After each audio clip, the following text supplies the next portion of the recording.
નમસ્કાર વિદ્યાર્થીઓ, MA semester 1 સમાજશાસ્ત્ર paper number 5 શિક્ષણના કાર્યો. તો એમાં આપણે આગળ આદિવાસી સમાજના શિક્ષણના કાર્યો જોયા. ત્યાર પછી બ્રિટિશ પૂર્વે શિક્ષણના કાર્યો જોયા. હવે આપણે જે છે આધુનિક જટિલ ઔદ્યોગિક સમાજોમાં શિક્ષણ વ્યવસ્થાના કાર્યો, એટલે કે આધુનિક સમાજમાં શિક્ષણ વ્યવસ્થાના શું શું કાર્યો છે. તો એમાં આપણે પહેલું કાર્ય આજે જોશું કે સામાજિકીકરણ અને સામાજિક નિયંત્રણ. શિક્ષણ છે એ વ્યક્તિનું સામાજિકીકરણ અને સામાજિક નિયંત્રણ કરે છે.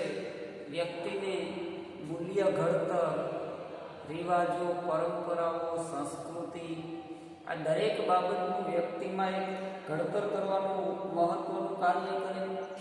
ભાષા, સ્વચ્છતા, ખાણીપીણી, ખોરાક, આ દરેક બાબત કેવી હોવી જોઈએ એ શિક્ષણ એનું ઘડતર કરે છે. વ્યક્તિ એમાંથી કંઈ શીખે છે એમાં, અને એક નિયંત્રિત કરે વ્યક્તિને સમાજમાં કેવી રીતના રહેવું જોઈએ, કઈ સારી બાબત છે, કઈ સારી બાબત નથી. તો એમાં આપણે જે સામાજિકીકરણ અને સામાજિક નિયંત્રણ છે, એમાં સામાજિકીકરણમાં આવતી મુશ્કેલી કે આવી રીતના કુટુંબ, સમાજ, શાળામાં વ્યક્તિનું સામાજિક નિયંત્રણ અને ઘડતર તો થાય જ છે. એના વિચારો, એના મૂલ્યો, એના વલણો, એનું વર્તન, આ દરેક બાબતો છે વ્યક્તિ આવી રીતના શીખતો હોય છે કુટુંબ અને સમાજમાંથી, અને નવી પેઢી છે એમાં એ બાબતો સંક્રમિત થતી હોય છે. પણ એમાં ક્યાંક ને ક્યાંક આધુનિક જટિલ ઔદ્યોગિક સમાજ છે એમાં ક્યાંક ને ક્યાંક મુશ્કેલીઓ આવે છે આ બાબતની. કારણ કે સમય, આધુનિક સમય એવો છે કે જટિલ છે, ગૂંચવણ ભર્યો છે. એટલે વ્યક્તિને શીખવામાં, સંક્રમિત થવામાં, આ વિચારોમાં સંક્રમિત થવામાં ક્યાંક ને ક્યાંક મુશ્કેલીઓ આવે છે. તો એ મુશ્કેલીઓ છે, તો એમાં એવું આપણે જોઈએ ને તો એકી સાથે ઘણી બધી સંસ્થાઓ આ કાર્ય બજાવે છે કે જે સામાજિકીકરણમાં આવતી મુશ્કેલી, તો સામાજિકીકરણ કરવામાં આધુનિક સમાજમાં એકી સાથે ઘણી બધી સંસ્થાઓ છે એ આ કાર્ય બજાવે છે. એમાં વ્યક્તિ છે, કુટુંબ, વ્યક્તિનું કુટુંબ, જ્ઞાતિ, એનો જનસંપર્ક, આવી બધી જે બાબતો છે આ સંસ્થાઓ છે એ પોતાની ફરજ બજાવે છે કે વ્યક્તિ છે આધુનિક સમયમાં કુટુંબમાંથી ઘણું બધું શીખે છે, પણ કુટુંબમાં પણ ફેરફાર થતો હોય છે કે ગ્રામીણ જીવનનું કુટુંબ અને શહેરી કુટુંબ. તો ગ્રામીણ જીવનમાં જે વ્યક્તિનો ઉછેર થાય તો એ ગ્રામીણ જીવનના કુટુંબના આધારે ત્યાંના વલણો, ત્યાંની સંસ્કૃતિ, ત્યાંની પરંપરાઓમાંથી કંઈક શીખે છે. જ્યારે શહેરી કુટુંબમાં ઉછરતો વ્યક્તિ છે એ ત્યાંની પરંપરાઓ, રિવાજો, સંસ્કૃતિ, એનું વર્તન એ પ્રકારનું હોય છે. એટલે આ એક મુશ્કેલીનું સર્જન થાય છે સમાજમાં કે કુટુંબમાંથી તો શીખે પણ કુટુંબમાં પણ ભિન્નતા જોવા મળે છે.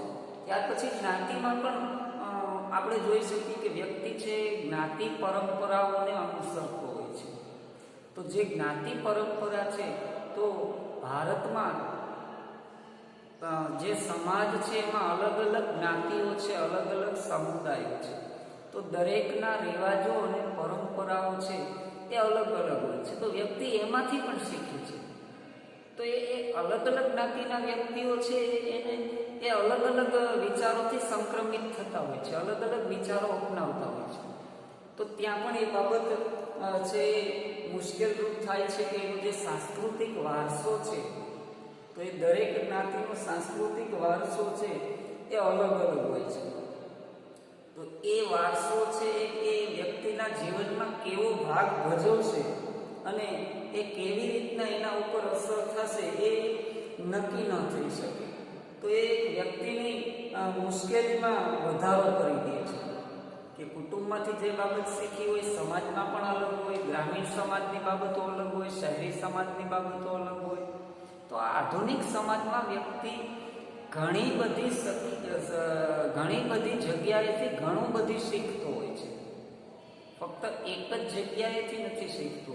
અને જેટલી જગ્યાએથી વ્યક્તિ શીખે એમાં ક્યાંક ને ક્યાંક અલગતા કે ભિન્નતા જોવા મળતી હોય છે. તો એ ભિન્નતા છે, અલગતા છે, વ્યક્તિને કેવા વલણ તરફ દોરી જશે એ નક્કી કરવું મુશ્કેલ થતું હોય. એટલે એક સામાજિકીકરણમાં જે મુશ્કેલી આવે છે એ મુશ્કેલી આપણને અહીંયા જોવા મળે છે. ત્યાર પછી બીજી મુશ્કેલી છે સાંસ્કૃતિક વારસો જટિલ અને વૈવિધ્યવાળો. કે દરેક વ્યક્તિનો સાંસ્કૃતિક વારસો છે એ પોતાના કુટુંબ, પોતાની જ્ઞાતિ અને પોતાનું જે રહેઠાણ છે એના પ્રમાણે અલગ અલગ વારસો હોય છે. એટલે એમાં અલગ અલગ સંસ્કૃતિમાં અલગ અલગ વિવિધતા આપણને જોવા મળે છે. તો આ જટિલ સમાજમાં એ વસ્તુ છે એ બહુ મુશ્કેલ બની જાય. વ્યક્તિ જ્ઞાતિનો વારસો જાળવે તો એક જ્ઞાતિનો વારસો જે હોય એ બીજી જ્ઞાતિમાં અલગ પડતો હોય છે. તો એનું સામાજિકીકરણ છે ક્યાંક ને ક્યાંક મુશ્કેલ ભર્યું થતું હોય છે. જેમ કે ઔદ્યોગિક વિસ્તારના નાગરિકો છે, ઔદ્યોગિક વિસ્તારમાં રહેતા કે શહેરી વિસ્તારમાં જે લોકો રહેતા હોય તો એ કુટુંબમાંથી પછી નોકરી અથવા કારખાનામાં જતા હોય, ઓફિસ કે દુકાન, અને ત્યાંથી પછી ક્લબમાં જવું, મંદિરમાં જવું, પ્રાઇવેટ મંડળો સાથે સંકળાયેલા હોય, આનંદ પ્રમોદ માટે થઈ અને જે સિનેમા અથવા પિકનિકમાં જવું, ગાર્ડનમાં જવું, તો એ જે મિત્ર વર્તુળમાં જતા હોય છે. આવી રીતના જુદા જુદા ઠેકાણે જુદા જુદા ધોરણો એને જોવા મળતા હોય છે. એટલે વ્યક્તિ એવા ગૂંચવણ ભર્યા જીવનમાં જીવતો હોય કે ત્યાંથી એને દરેક જગ્યાએથી કાંઈક ને કાંઈક અને અલગ અલગ એને શીખવા મળતું હોય. અને જુદા જુદા સામાજિક સંબંધોમાં એને આવી રીતના આવવું પડતું હોય છે. એટલે ક્યાંક ને ક્યાંક અલગતા પડે છે. ગ્રામીણ સમુદાય છે તો એ શહેરી સમુદાયથી ઘણે બધે અંશે વિવિધ હોય છે, તો ત્યાંની સંસ્કૃતિ પાછી અલગ પડતી હોય છે. એટલે સંસ્કૃતિમાં પણ વૈવિધ્ય જોવા મળે છે, એના વારસામાં વૈવિધ્ય જોવા મળે છે.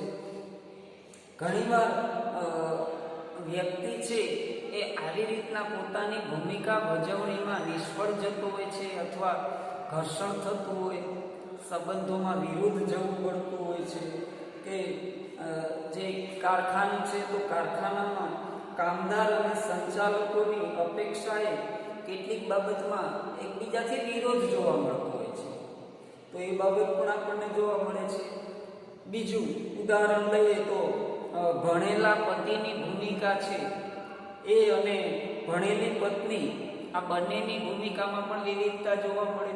પણ એ કુટુંબમાં પતિ પત્ની ભણેલા હોય તો માતા છે નિરક્ષર અથવા અભણ હોય, તો જે સાસુ વહુની જે વિચારો છે સાસુ વહુના એ પણ સામસામે ટકરાતા હોય છે.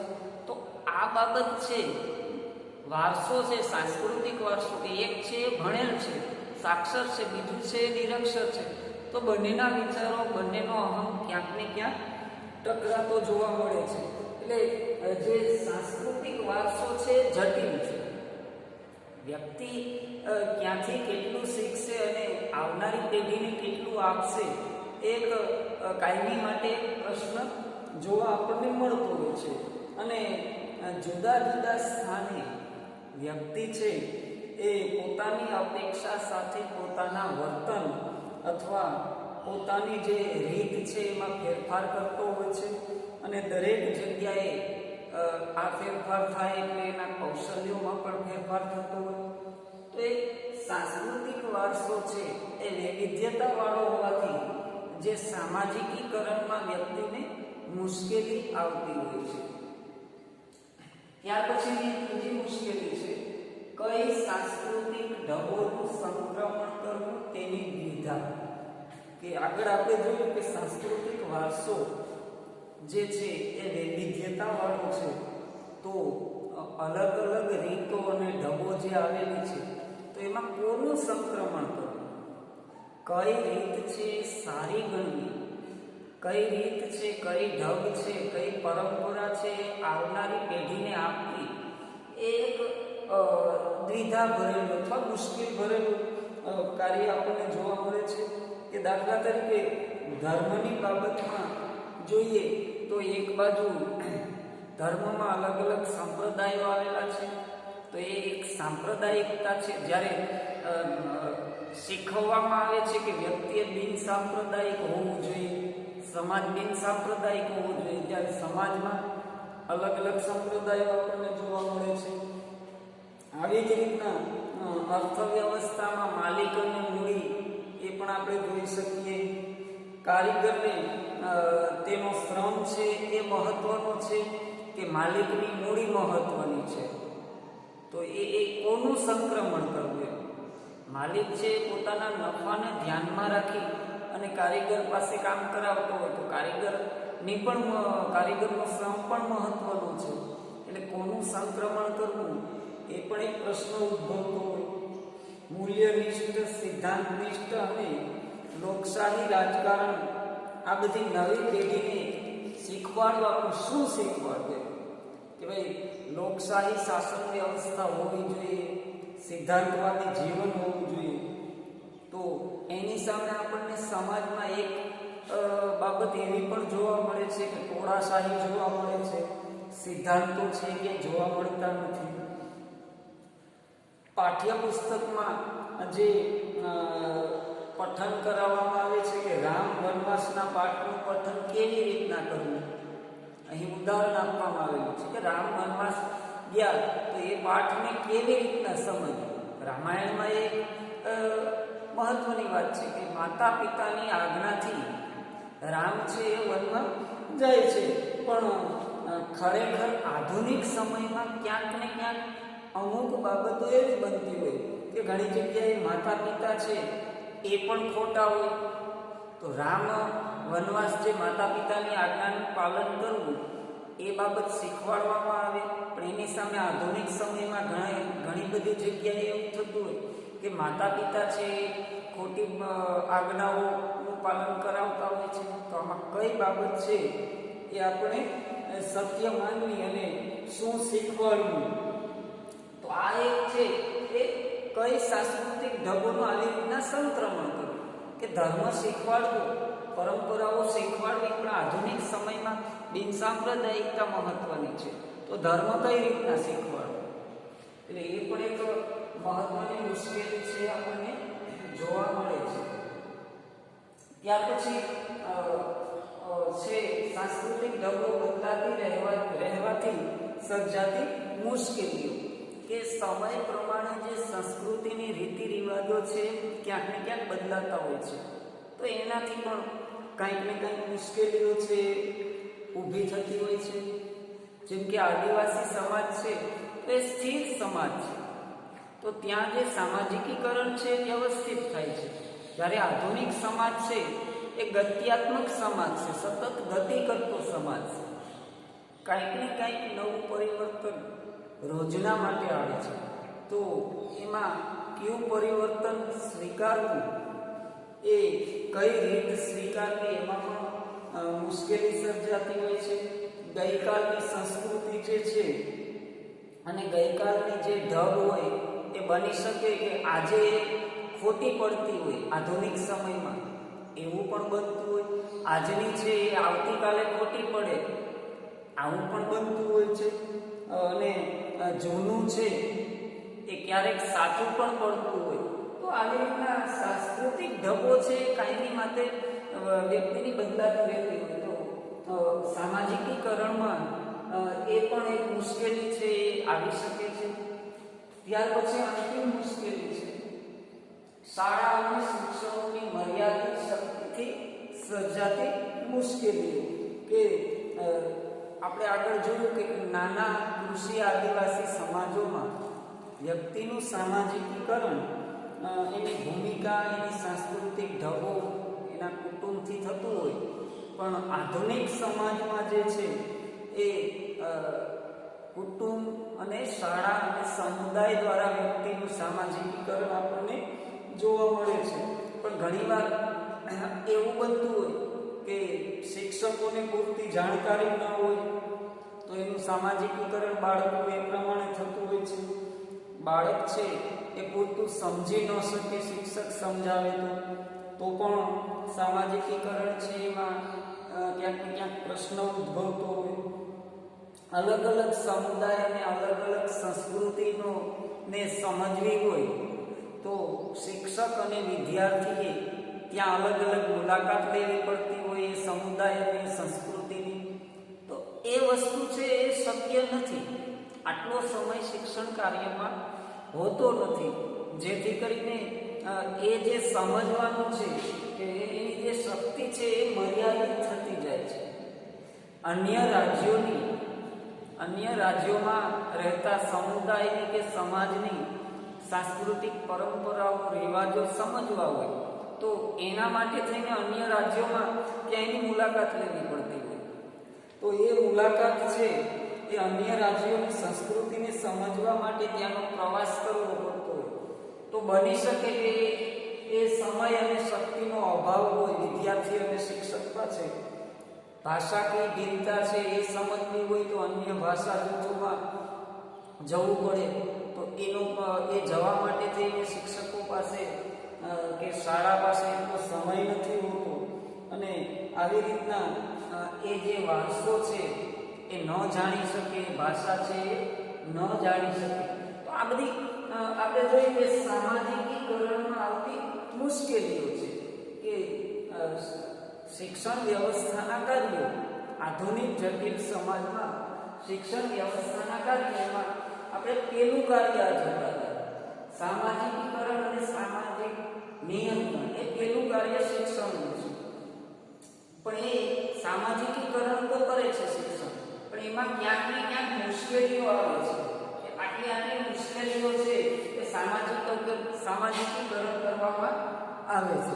હવે ત્યાર પછી આપણે જે બીજું કાર્ય છે શિક્ષણનું સામાજિકીકરણ આપણે પ્રથમ હતું, ત્યાર પછી હવે આપણે બીજું કાર્ય છે એ આના પછીનામાં જોશું.